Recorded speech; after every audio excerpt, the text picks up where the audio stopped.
Assalamualaikum and a very good day. I bid to Sir Ahmad Sobri. This video is a video presentation for assignment 2 for course TEB2132 as Structured Programming and Database System. These are the team members for this group. First, we have intern Nurhaslinda binti Roslan. Second, we have Saidatina Syuhada binti Saukatali. And then the third one is me, Nur Elia Atira binti Hashim. And then lastly, we have Nur Ilyani binti Muhammad Suhaimin. Now, let's proceed to the description of program. Engineers and designers use the momentum equation to accurately calculate the force that moving fluid may exert on a solid body. For example, in hydropower plants, the impact of the water on vane generate a torque on the wheel of the turbine, causing it to rotate and generate electricity. So this program aims to calculate the reaction force produced by the change in momentum of fluid flow when a jet of water strikes a flat plate or a curved surface. And then we compare the result from this experiment to the computed force by applying the momentum equation. Now let's see the flow chart.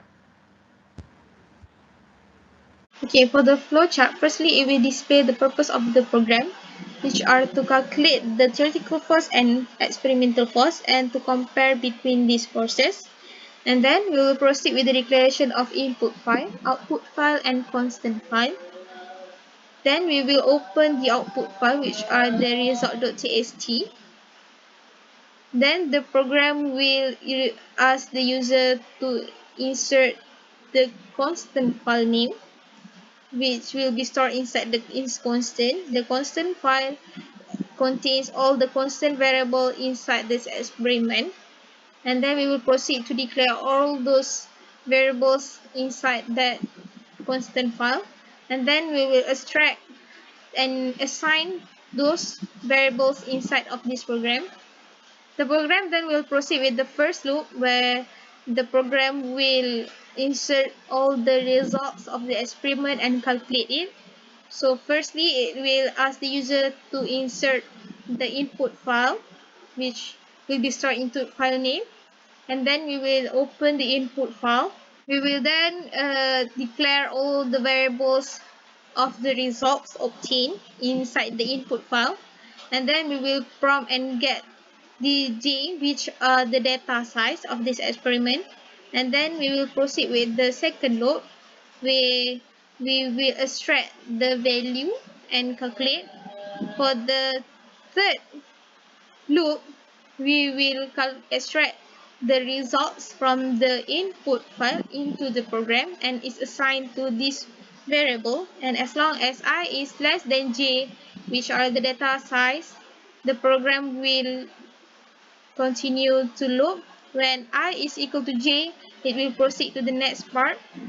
So the next part is the calculation part. Firstly, we declare all the calculated variable, which are the flow rate, velocity out, velocity in, force 1, force 2, temporary and error. And then we will proceed with the fourth loop. As long as I is less than velocity size, the program will continue to loop.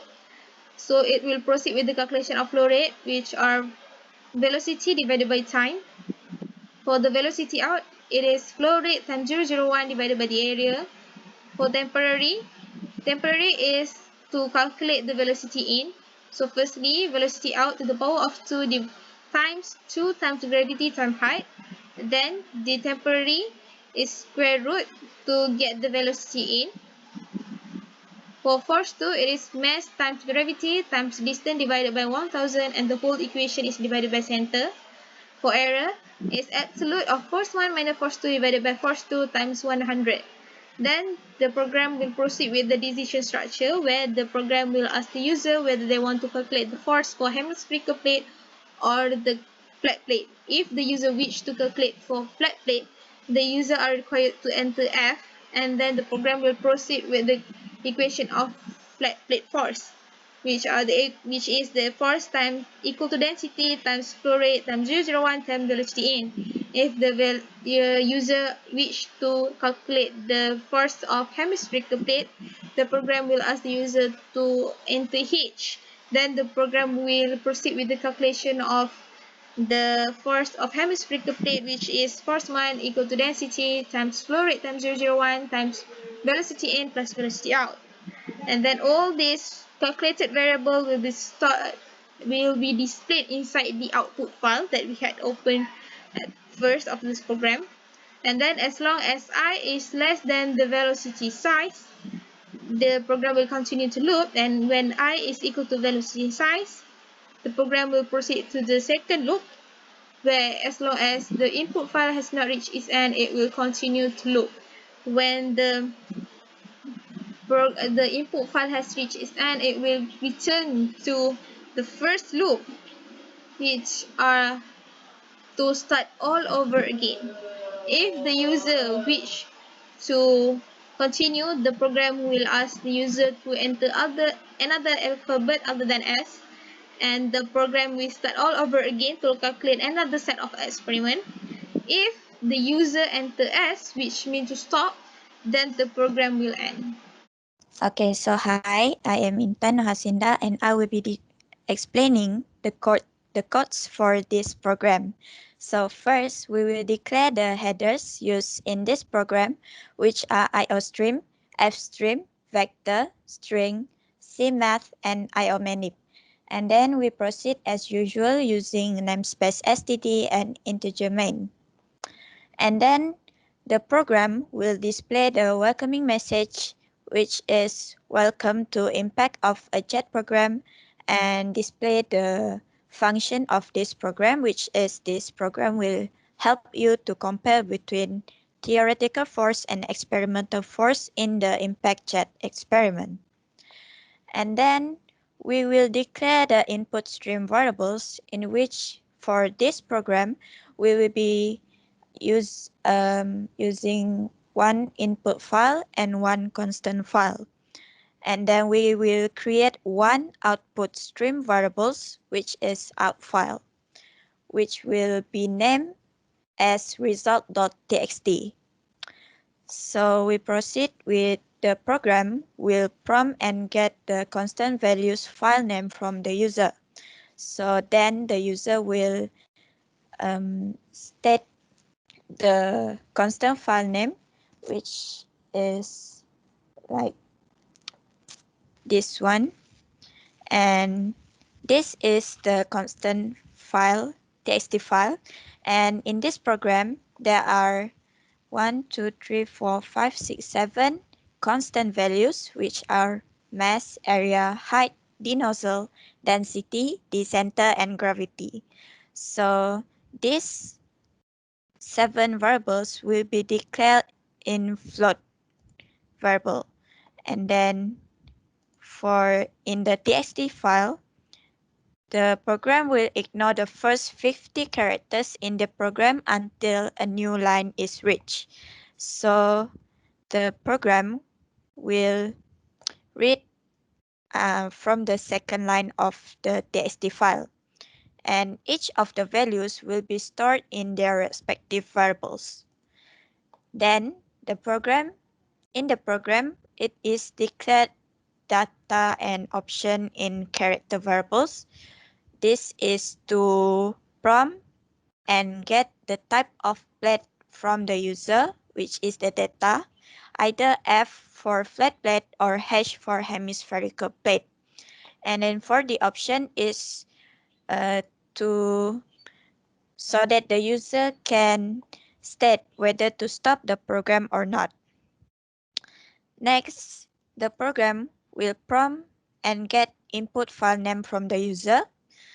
If the user press F from the data, the user will enter the file name for flat plate, and it will be stored in string file name, and it will open the flat plate file. So next, this is to read the variables in the txt file, which we will declare as float, which are volume, time, and distance. So to show the txt file, for example, this is the flat. So the first column will show the volume the data for volume, and the second column is for time, and the third column is for the distance. And each of the data will be stored in vector. So the program will then prompt and get the amount of data from the user, which for example is in this file there are 6 data, so the user will write 6 in the J variables. So I will pass the floor to Ilyani to explain the next part of the codes. Thank you, Inzat. Hi, my name is Lenny. So now I'm going to explain the second part of the code. Uh, First, we assign the data in the file into vector. For the volume, we assign it in the vec_vol. For time, we assign in the vec_time. And for the distance, we assign it in the vec_distance. Then we declare variable float, which is flow rate, velocity out, velocity in, force 1, force 2, temperature and error for the calculation part. Next, if the user enter data as F, it will print at the output file as flat plate. If the user enter H for the data, it will print at the file as hemispherical plate. Then you will print the header for the output. Next is the starting for the calculation part. We use for loops to calculate the vector. We calculate the flow rate, then calculate the velocity out, then we calculate temp. Then by using temp, we calculate the velocity in. So if the user enter data as F, the force one, which is the experimental force, will be calculated as density times flow rate times 0.001 times with velocity in. If the user enter data as H, it will calculate the experimental force, which is force 1 equals to density times flow rate times 0.001 times velocity in plus velocity out.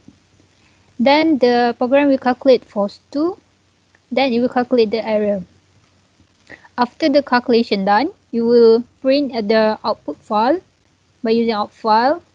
Then it will print vec_vol, vec_time, vec_distance, it will set precision for the flow rate. It will print velocity out, then velocity in, then force 1, force 2, and also error. Then the program will close the file. Then it will prompt and get and ask the user if the user want to continue for another calculation or not. If the user enter other than S, which is the user want to continue the calculation, the loop will start over again. Start at the line 33 and the process will be repeat. So if the user enter option SS, the loop will stop, then the out file will be closed, then return. So now we're going to run the program. So now we enter the constant file. Then we choose whether we want to calculate for the flat plate or hemispherical plate. First we calculate for the F. Then enter the file name, which is flat.txt.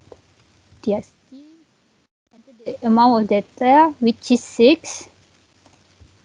Then we want to calculate for the hemispherical, so we press other than S, which is T H.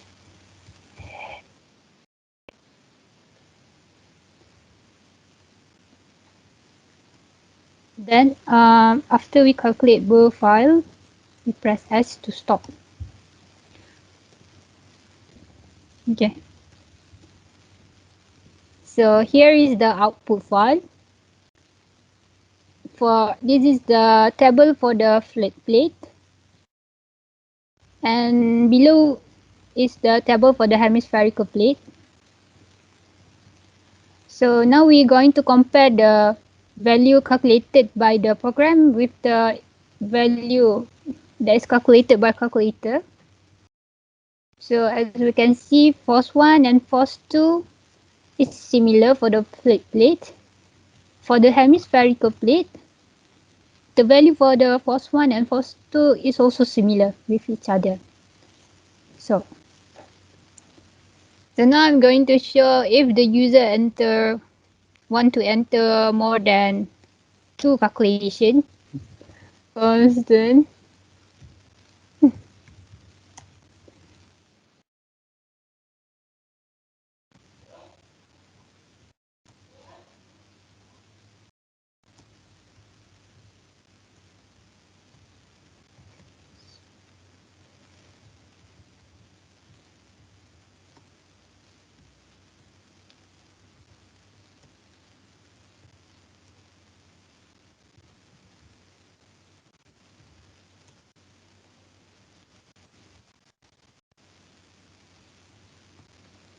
So if the user enter 3 times for the calculation, the output will be displayed like this. That's all for us. Thank you.